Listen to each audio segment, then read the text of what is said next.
NEET പരീക്ഷാ ക്രമക്കേടിൽ കഴുതപ്പുറത്തേറി youth കോൺഗ്രസിന്റെ parliament പ്രതിഷേധം.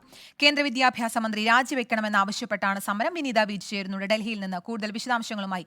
വിനീത, എപ്പോഴായിരുന്നു പ്രതിഷേധം? എന്തൊക്കെയാണ് ഇപ്പോഴും തുടരുകയാണോ? മറ്റു വിശദാംശങ്ങൾ എന്തെല്ലാമാണ്?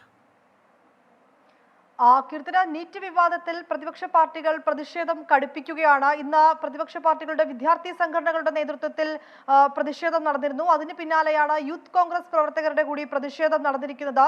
ഈ പാർലമെന്റ് പ്രതിഷേധമാണ് അവരുടെ ഭാഗത്തുനിന്നുണ്ടായത്. കഴുതപ്പുറത്തേറിക്കൊണ്ടായിരുന്നു പാർലമെന്റ് പ്രതിഷേധം നടത്തിയിരുന്നത്. ഒപ്പം തന്നെ കേന്ദ്ര വിദ്യാഭ്യാസ മന്ത്രി രാജിവെക്കണമെന്നാവശ്യപ്പെട്ട് തലമുണ്ടനം ചെയ്തും പ്രവർത്തകർ പ്രതിഷേധം കടുപ്പിച്ചു. പ്രവർത്തകരെ പോലീസ് തടഞ്ഞിരിക്കുകയാണ് ഇപ്പോൾ.